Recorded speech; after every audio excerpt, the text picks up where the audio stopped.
معزز سامعین، چینل سنو اور سمجھو کی جانب سے خوش آمدید۔ تو آئیے چلتے ہیں آج کے ولاگ کی طرف۔ کاشان کے گلابوں میں جاوید چودھری کے سفر نامہ ایران سے ماخوذ۔ کاشان قم سے 1.5 گھنٹے کی ڈرائیو پر واقع ہے۔ یہ سارا علاقہ بنجر اور ویران ہے۔ ہائی وے کی دونوں سائڈز پر دور دور تک ویرانی تھی، تاہم بعض جگہوں پر سبزہ اور فصلیں تھیں، مگر یہ خشک پہاڑ پر گھاس کے چند تنکوں کی طرح محسوس ہوتی تھیں۔ کاشان شہر گلاب کے کھیتوں، ارکے گلاب، گلقند اور جڑی بوٹیوں کی وجہ سے پوری دنیا میں مشہور ہے۔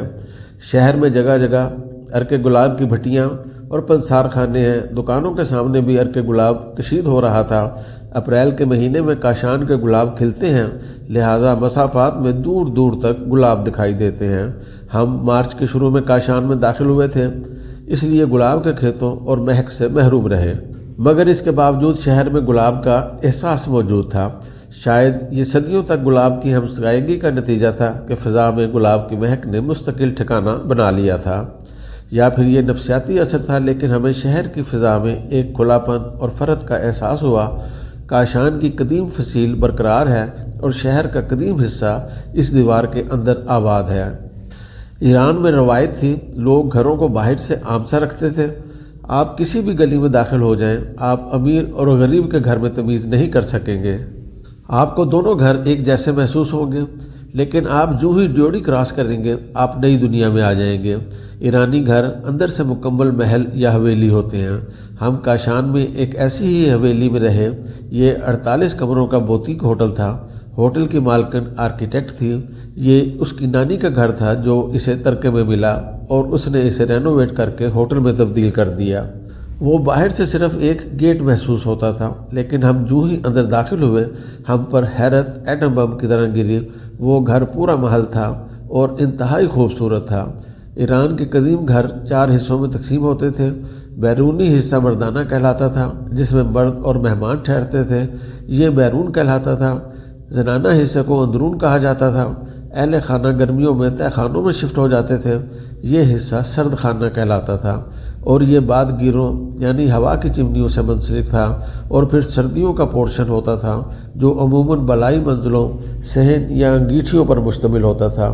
گھروں کے اندر پانی کا تالاب، فوارے، پھولوں کی کیاریاں، گھنے درخت اور بیلیں بھی ہوتی تھیں۔ اس گھر میں بھی یہ تمام چیزیں موجود تھیں۔ پورا گھر صحن کی طرف کھلتا تھا اور صحن میں سوئمنگ پول، فوارے اور کیاریاں تھیں۔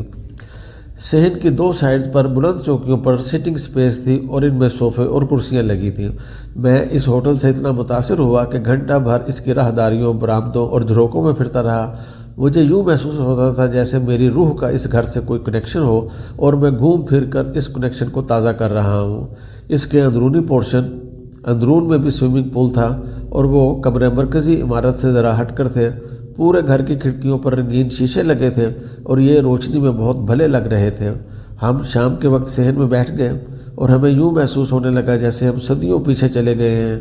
ابھی دروازے پر دستک ہوگی اور بو علی سینا اپنی درجن بھر کتابوں کے ساتھ اندر داخل ہو جائے گا، اور پھر آدھی رات تک ہم مشاہیر کی گفتگو سنتے رہیں گے۔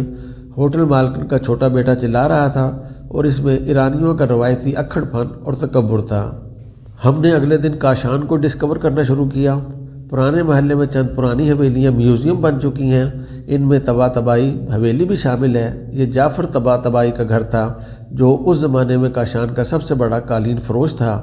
کاشان کے قالین 17ویں اور 18ویں صدی میں سینٹرل ایشیا میں نمبر 1 تھے، اور جعفر طباطبائی نے اس شہرت کا بھرپور فائدہ اٹھایا۔ اس نے خوب دولت کمائی اور اس سے کاشان میں محل بنایا۔ ہم نے یہ محل دیکھا، وہ بھی باہر سے سادہ لیکن اندر سے پورا حیرت زدہ تھا۔ صحنوں میں باغ تھے، تالاب بھی بڑے اور خوبصورت تھے۔ طباطبائی کا بیڈ روم پورا الحمرا تھا، کمرے میں فوارے تک تھے۔ ہمیں کاشان میں ایک ریستوران میں بھی جانے کا موقع ملا۔ ریستوران تک پہنچنے کے لیے مٹی کی تنگ گلی کے آخر تک جانا پڑتا تھا اور اس کے بعد گھر میں داخل ہو کر صحن میں اترنا پڑتا تھا۔ وہ ریستوران بھی دیکھنے لائق تھا۔ وہ سطح سے 20 فٹ نیچے تھا، لیکن چھت کھلی اور صحن میں فوارے اور بیلیں تھیں، اور ان بیلوں کے درمیان فوارے کے ساتھ بیٹھ کر چائے پینا واقعی سعادت کی بات تھی، اور ہم نے یہ کیا اور اسے انجوائے بھی کیا۔ کاشان سے واپسی پر ہم فن گارڈن پر رکے۔ یہ گارڈن شہر کے شروع میں آتا ہے اور یہ قاجار فیملی نے بنوایا تھا۔ قاجار پہلویوں سے قبل ایران کے حکمران تھے۔ ان کا دارالحکومت اصفہان تھا، لیکن گرمیوں میں یہ کاشان آ جاتے تھے۔ یہ ان کا گرمائی مرکز تھا۔ گارڈن فصیل کے اندر تھا۔ ہم ٹکٹ خرید کر اندر داخل ہوئے تو ایک شالامار ہمارے سامنے تھا۔ وہاں درجنوں صحن اور چھوٹے بڑے گارڈن تھے، اور ان گارڈنز کے درمیان 12 دریاں، بیڈ روم اور دربار بنے ہوئے تھے۔ پورے گارڈن میں پانی کی ایک بڑی نالی بہہ رہی تھی۔ اس میں میلوں دور سے پہاڑوں سے پانی لایا گیا تھا۔ وہ پورے باغ کو سیراب کرنے کے بعد شہر کی طرف نکل جاتی تھی، اور ماضی میں شہر اس سے اپنی آبی ضرورت پوری کرتا تھا۔ یہ آبی نظام اس دور کے اعلیٰ دماغوں نے بنایا تھا، چنانچہ ہر قسم کے حالات میں اس کا لیول اور درجہ حرارت مستقل رہتا تھا۔ شدید بارشوں اور سیلابوں میں بھی نالی میں سیلاب نہیں آتا تھا، اور برف باری میں بھی پانی کا درجہ حرارت 27 ڈگری سینٹی گریڈ رہتا تھا، جو واقعی کمال تھا۔ اس کی وجہ سے پورے باغ میں جل ترنگ بجتا رہتا تھا۔ دربار کے سامنے پول تھا، اور پول میں بھی فوارے تھے، جبکہ پانی دربار کی سیڑھیوں سے آبشار کی طرح نیچے گرتا تھا۔ گارڈن کی ایک دیوار کے ساتھ کاشان کا قدیم شاہی حمام تھا۔ اس حمام میں قاجار سلطنت کے وزیر اعظم امیر کبیر کو ہاتھ کی نس کاٹ کر ہلاک کر دیا گیا تھا، جس کی وجہ سے کاشان اور یہ گارڈن دونوں تاریخی ہو گئے۔ امیر کبیر کا اصل نام مرزا تقی خان تھا۔ وہ 1807 میں پیدا ہوا اور 1852 میں اسے قتل کر دیا گیا۔ وہ قاجاری سلطان ناصر الدین شاہ کا تعلیق بھی تھا اور وزیر اعظم بھی۔ وہ ایک وجیح اور سمجھدار شخص تھا۔ ناصر الدین کی والدہ ملکہ جہان خانم اس کی عاشق تھیں۔ امیر کبیر نے اس کی سفلی خواہشات سے انکار کر دیا، جس پر ملکہ نے اس کے خلاف بغض پال لیا۔ تاہم ناصر الدین شاہ اور عوام امیر کبیر کو بہت پسند کرتے تھے۔ وہ ایران کا پہلا ریفارمسٹ تھا۔ اس نے ملک میں یکساں تعلیمی نظام نافذ کیا، ہائر ایجوکیشن کی بنیاد رکھی، ٹیکس کا منصفانہ نظام متعارف کرایا، اور عوام کو سرکاری ظلم و تشدد سے رہائی دلائی۔ اس نے ملک میں چھاپا خانے اور اخبارات بھی شروع کرائے تھے۔ وہ تجارت پسند تھا، لہٰذا اس کے زمانے میں ملک میں انڈسٹری اور منڈیوں میں اضافہ ہوا۔ امن و امان بھی مثالی تھا، چنانچہ لوگوں نے سکھ کا سانس لیا۔ عوام خوش تھے، مگر ملکہ اور اس کے رشتہ دار پریشان تھے۔ کیوں؟ اس کی وجہ سے ان کی آمدنی میں کمی ہو رہی تھی۔ ملکہ نے اسے کئی بار ہٹانے کی کوشش کی، مگر ناصر الدین راستے میں حائل ہو گیا۔ وہ جانتا تھا اگر امیر کبیر چلا گیا تو اس کے لیے ملک سنبھالنا مشکل ہو جائے گا۔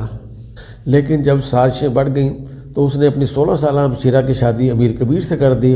اس کا خیال تھا کہ اس رشتہ داری کے بعد شاہی سازشیں کم ہو جائیں گی، مگر ملکہ کی انا کو ایک اور ضرب لگ گئی اور وہ تلملا اٹھی۔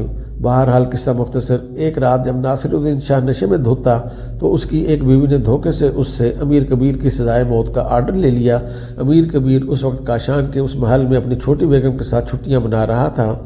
امیر غصب، جلاد اور مشیر خاص یہ آرڈر لے کر کاشان آئے۔ امیر کبیر کو بادشاہ کا تحریری حکم دکھایا۔ اس کے پاس کوئی آپشن نہیں تھا۔ اس نے ان سے درخواست کی کہ میں حمام چلا جاتا ہوں، آپ لوگ وہاں میری نس کاٹ کر حکم بجا لے آئیں۔ اس کا خیال تھا کہ نس کٹنے کے بعد حمام کی وجہ سے خون رسنے کا عمل آہستہ ہو جائے گا، اسے 7-8 گھنٹے مل جائیں گے، اور اس دوران اس کی بیگم اسے ڈھونڈ کر بچا لے گی۔ جلاد نے اس کی خواہش کا احترام کیا۔ وہ اسے حمام میں لے گیا اور اس کی کلائی کی نس کاٹ دی۔ امیر کبیر حمام کی دیواروں کے ساتھ ٹیک لگا کر بیٹھ گیا۔ امیر غصب اور مشیر واپس مڑے، لیکن پھر نہ جانے جلاد کے ذہن میں کیا آیا، وہ واپس پلٹا اور امیر کبیر کے گلے میں رومال ڈال کر اس کا گلا گھونٹ دیا، اور یوں وہ چند لمحوں میں ختم ہو گیا۔ اور اس کے چند برسوں بعد پوری قاجار سلطنت دم توڑ گئی۔ ملک میں طوائف الملوکی ہوئی، اور اس کے بعد پہلوی خاندان نے ایران پر قبضہ کر لیا۔ مجھے رضا شاہ پہلوی کے محل میں ملبوسات کے سیکشن میں پہلوی خاندان کے علاوہ صرف ایک تصویر نظر آئی، اور وہ امیر کبیر کی تھی۔ یہ تصویر ثابت کرتی ہے ایرانی لوگ اس سے کتنی محبت کرتے تھے۔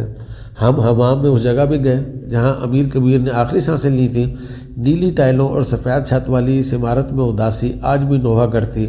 آج بھی اس کمرے سے امیر کبیر کی آخری سسکیوں کی آوازیں آتی ہیں، اور روشن دانوں سے چھن کر آنے والی روشنیاں ماتم کرتی ہوئی محسوس ہوتی ہیں۔